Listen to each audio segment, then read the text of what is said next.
नमस्कार, मैं हूं राजेश श्रीवास्तव। आज प्रधानमंत्री नरेंद्र मोदी ने कई राज्यों के लिए एक ग्राम गरीब कल्याण रोजगार अभियान की शुरुआत की है। इस अभियान के तहत उन लोगों को रखा गया है जो लोग किसी अन्य राज्य से वापस आए हैं, प्रवासी श्रमिक हैं और गांव के लोग हैं, जिन्हें रोजगार उपलब्ध कराने के लिए प्रधानमंत्री ने आज इस अभियान की शुरुआत की है। इस अभियान में उत्तर प्रदेश के मुख्यमंत्री योगी आदित्यनाथ ने भी शिरकत की।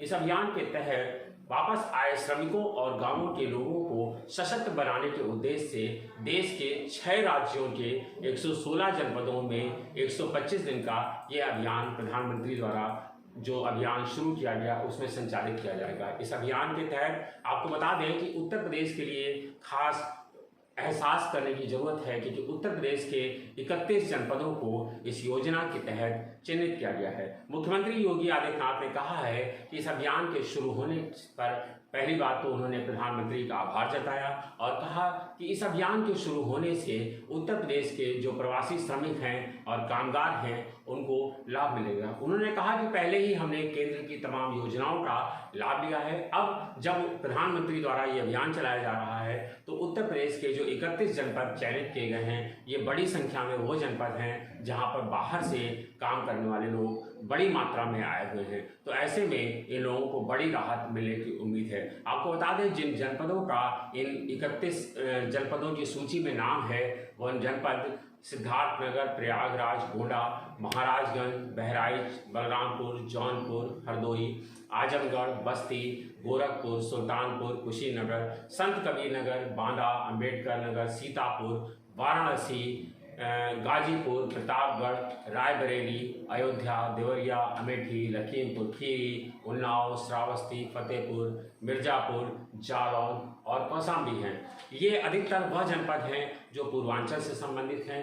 यहाँ पर वो ऐसे लोग बड़ी संख्या में वापस आए हैं उत्तर प्रदेश में जो बाहर काम करते थे। आपको बता दें इस अभियान के तहत कामगारों की रुचि और कौशल के अनुरूप यानी जो उनकी स्किल मैपिंग कराई गई थी, अब वह स्किल मैपिंग यहाँ पर काम आएगी। इन लोगों को इनकी स्किल मैपिंग के मुताबिक इनको रोजगार और स्वरोजगार के कार्य उपलब्ध कराए जाएंगे। ग्रामीण सार्वजनिक परिसंपत्तियों के निर्माण के अंतर्गत इन्हें सड़क, ग्रामीण आवास, बागवानी, पौधारोपण, जल संरक्षण, सिंचाई, आंगनबाड़ी, पंचायत भवन, जल जीवन मिशन आदि से जुड़े करीब 25 कार्य ऐसे हैं, बागवानी वगैरह है, जिन्हें सम्मिलित किया गया है। यानी इन 25 तरह के कामों का चयन किया गया है जिसमें उत्तर प्रदेश के 21 जनपदों को चयनित किया गया है। ये 31 जनपदों के लोग जो स्किल मैपिंग में पहले से तय कर लिए गए हैं उनको इस अभियान के तहत समायोजित किया जाएगा। आपको बता दें इस अभियान के तहत संचालन होने से रोजगार की तुरंत आवश्यकता वाले कामगारों को विभिन्न कार्य क्षेत्रों में रोजगार के अवसर मिल जाएंगे और वे अपने ही गाँव में जो मुख्यमंत्री का लक्ष्य था, मुख्यमंत्री जब उत्तर प्रदेश में बाहर से आए श्रमिकों और कामगारों को ला रहे थे तब भी वो यही चाहते थे कि अब इन लोगों को दोबारा उत्तर प्रदेश छोड़ करके अपना घर और गांव छोड़ करके वापस दूसरे शहर, दूसरे राज्य में ना जाना पड़े। उनकी इसी योजना के मुताबिक अब इनको इन्हीं के गाँवों में जीविकोपार्जन की विभिन्न गतिविधियों के तहत प्रोत्साहन मिलेगा और उन्हें रोजगार मिल सकेगा ताकि वो अपने गांव में अपने घर पे रह करके रोजगार उपलब्ध कर सकें और वहीं पर अपने परिवार का पेट पालन करके अपने परिवार का जीवन निर्वहन कर सकें। उधर आपको बता दें कि मुख्यमंत्री योगी आदित्यनाथ ने आज कोविड-19 के मामलों की समीक्षा की। कोविड-19 के मामलों की समीक्षा करते समय मुख्यमंत्री ने तमाम निर्देश दिया। मुख्यमंत्री ने एनसीआर के जनपदों में कोरोना संक्रमण को चलाने के लिए विशेष कार्य योजना चलाने का निर्देश दिया है। मुख्यमंत्री का कहना है कि 1 लाख की संख्या में निगरानी समितियां स्थापित की गई हैं जिससे सर्विलांस व्यवस्था को और सुदृढ़ किया जा सकता है। आपको बता दें कि उत्तर प्रदेश के जो एनसीआर के जनपद हैं वहाँ कोरोना संक्रमण बहुत तेजी से पसार रहा है। अब उत्तर प्रदेश की जो पहले स्थितियाँ थीं वहाँ जहाँ उत्तर प्रदेश में माना जा रहा था कि कोरोना संक्रमण बहुत धीमे धीमे बढ़ रहा है और उत्तर प्रदेश में बहुत तेज़ी से ये पाँव नहीं पसार पा रहा था, जबकि दिल्ली, महाराष्ट्र, गुजरात, तमिलनाडु ये सब ऐसे राज्य थे जहां पर कोरोना संक्रमण तेज़ी से बढ़ रहा था। वहीं उत्तर प्रदेश में यह गति बहुत कम थी, लेकिन अब पिछले 3-4 दिनों से उत्तर प्रदेश में ये गति बहुत तेज़ी से पकड़ चुकी है। कल ही उत्तर प्रदेश में 846 नए कोरोना पॉजिटिव के मामले आए हैं। एक ही दिन में 24 घंटे में 800 मामले सामने आने से बहुत भ्रामक स्थिति बन गई है लोगों के बीच में, और माना जा रहा है अब लोग इसको लेकर के एक बार फिर लोगों के मन में आशंका बैठ गई है और लोग सशंकित हैं। अब सड़कों पर लोगों की आवाजाही फिर कम हो गई है। हालांकि मुख्यमंत्री ने पहले ही कई लोगों से अपील की थी जब आवश्यक हो तभी जाएं, लेकिन लोग इस अभियान के तहत, चूँकि जब अनलॉक खोला गया था तब लोगों को लगा था कि शायद उनकी ज़िंदगी पटरी पर लौटेगी, इसी के तहत लोगों में किया। लेकिन आपको बता दें कल ही डायल 112 के कई पुलिसकर्मियों को कोरोना पॉजिटिव हो गया है। आज स्थिति यह है कि आज शनिवार को दोपहर में उत्तर प्रदेश के डायल 112 का, जिसका पूरे प्रदेश की पुलिसिंग का सबसे अहम रोल होता है, यानी उत्तर प्रदेश में पुलिस में अगर कहीं किसी को कोई समस्या होती है तो डायल 112 के ऑफिस में फ़ोन करता है, वहीं से उसे प्राथमिक स्तर पे मदद मिलती है। लेकिन डायल 112 का ऑफिस 48 घंटे के लिए बंद कर दिया गया है। सरकार प्रवास से बातचीत में एडीजी असीम अरुण ने अभी कुछ देर पहले कहा कि हमने 48 घंटे के लिए कार्यालय तो बंद कर दिया है, लेकिन हमने करीब 130 कंप्यूटर की व्यवस्था पुलिस कर्मियों के घरों पर करा दी है। उन्होंने कहा कि 2 बजे के बाद सभी लोगों को यहाँ से वापस भेज दिया गया है और अब ये सभी लोग अपने घरों से काम करेंगे 48 घंटे के लिए।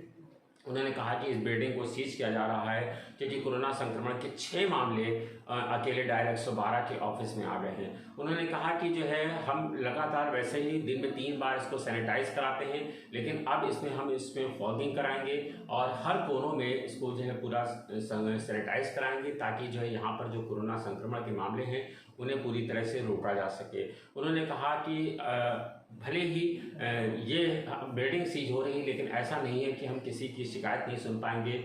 उन्होंने लोगों से अपील की है और सोशल मीडिया से खास करके अपील की है कि आप लोग सोशल मीडिया पर जो मैसेज चलाते हैं उसके बजाय आप ये मैसेज चलाएं कि जो लोग भी कोरोना से जो लोग भी उत्तर प्रदेश में पुलिस की किसी भी शिकायत करना चाहते हैं वो अपने ज़िले में मुख्यालय में पुलिस को सूचना करें, वहाँ से उनको मदद मिल जाएगी। और कोशिश ही की जा रही है कि जो डायल 112 पर भी जो शिकायतें आएँ उन्हें पुलिसकर्मी अपने अपने घरों से फीडबैक दे सकें। उन्होंने कहा कि थोड़ा समय ज़रूर लग सकता है, लेकिन हम फिर भी कोशिश करेंगे कि घटना स्थल पर हम लोग जल्दी से जल्दी पहुँचें। आपको बता दें राजधानी में भी कोरोना संक्रमण की चेन रुक नहीं रही है। बड़ी संख्या में पुलिसकर्मी और मीडियाकर्मी अब इसकी चपेट में आ रहे हैं। जहां मीडियाकर्मी अभी तक कोरोना संक्रमण की चपेट में नहीं थे, वहीं कोरोना संक्रमण की चपेट में मीडियाकर्मी बड़ी संख्या में उत्तर प्रदेश में और राजधानी लखनऊ में ही आ गए हैं। मुख्यमंत्री ने इन सभी से अपील की है कि वो लोग सतर्कता बरतें। मुख्यमंत्री ने जो एनसीआर के जनपदों में खासी सतर्कता बरतने के निर्देश दिया है। उन्होंने कहा रैंडम चेकिंग कराई जाए। स्वास्थ्य विभाग को निर्देश दिया है कि जो बाहर के जैसे ठेले वाले हैं, खोमचे वाले हैं, रेहड़ी वाले हैं और जो जगह जगह दुकानें लगा रहे हैं उसका उन्होंने टीम बना करके निरीक्षण करने का निर्देश दिया है और कहा है कि इन लोगों का टेस्ट करा लिया जाए ताकि जो लोग जो है, क्योंकि यह लोग सीधे सीधे लोगों की चपेट में आते हैं, क्योंकि ये लोग जो छोटे छोटे दुकानदार हैं वो सड़कों पर खड़े होते हैं और सीधे लोगों की चपेट में आ जाते हैं, तो उन्होंने जा करके मौके पर टेस्ट करने के निर्देश दिए हैं। आपको ये बता दें, इसके अलावा मुख्यमंत्री ने कहा कि सभी अस्पतालों में प्राथमिकता के आधार पर कोविड हेल्प डेस्क स्थापित कर ली जाए ताकि जो लोग आएँ उन्हें वहां पर कोविड से मामलों की जानकारी दी जा सके। कोरोना से बचाव के उपायों का व्यापक प्रचार प्रसार किया जाए। पुलिस और पीएसी के जवान कार्मिकों के संक्रमण को सुरक्षित रखने के लिए सभी प्रबंध किए जाएँ ताकि पुलिस और जो अस्पताल कर्मी हैं उन्हें कोरोना संक्रमण से दूर रखा जा सके। इसके अलावा उन्होंने कहा कि कोविड-19 के संक्रमण को उत्पन्न परिस्थितियों में स्वास्थ्य सेवाओं को बेहतर बनाने के लिए सभी उपाय किए जाने जरूरी हैं। प्रशासनिक कार्य करने वाले चिकित्सकों की मरीजों के उपचार संबंधी दायित्व सौंपे जाने पर भी विचार किया जाए। उन्होंने कहा कि जो प्रशासनिक अफसर हैं उन्हें प्रशासनिक जब हम चिकित्सा के दायित्व सौंपेंगे तो उससे वो और उसे बखूबी ढंग से कर सकेंगे। इसके अलावा मुख्यमंत्री ने कहा चूँकि खाद्यान्न वितरण का दूसरी किस्त 15 तारीख के बाद से देनी होती है, तो मुख्यमंत्री ने कहा कि उसका कार्य पूरी पारदर्शिता के साथ संचालित किया जाए। तमाम दुकानदार ऐसे हैं जो कालाबाजारी कर रहे हैं, घटतौली कर रहे हैं, तो वहाँ पर भी मुख्यमंत्री ने कड़े निर्देश दिए हैं ताकि उन लोगों को रोका जाए। मुख्यमंत्री ने यह भी कहा कि अवैध प्लाटिंग करने वालों के विरुद्ध सख्त कार्रवाई की जाए, क्योंकि तमाम देखा जा रहा है कई सारे मामले ऐसे हैं। उन्होंने भूमाफियाओं की फाइल दोबारा खोलने का भी निर्देश 2 दिन पहले ही दिया था। अब उन्होंने अवैध प्लॉटिंग करने वालों के विरुद्ध सख्त कार्रवाई के निर्देश दिए हैं। आज आपको बता दें कि उत्तर प्रदेश में करीब 817 नए मामले आए हैं और करीब 300 अब तक के करीब 300 से ज़्यादा लोगों की 450 से ज़्यादा लोगों की मौत हो चुकी है। कोरोना पॉजिटिव मामलों की संख्या अभी भी ठीक होने वालों की संख्या करीब 48% है। जबकि आपको बता दें कि अब कल से लेकर आज तक 24 घंटे में तकरीबन 17,617 कोरोना पॉजिटिव टेस्ट किए गए हैं, जिसमें से करीब 826 मामले कोरोना पॉजिटिव के सामने आए हैं। आपको बता दें कि अब लगातार कोरोना संक्रमण की जांच का दायरा बढ़ाया जा रहा है, कोरोना संक्रमण की जांच की गति बढ़ाई जा रही है। लेकिन जैसे जैसे ही ये दायरा बढ़ रहा है, ये गति बढ़ रही है, वैसे वैसे ही कोरोना संक्रमण के मामले सामने आ रहे हैं। धन्यवाद, शुक्रिया।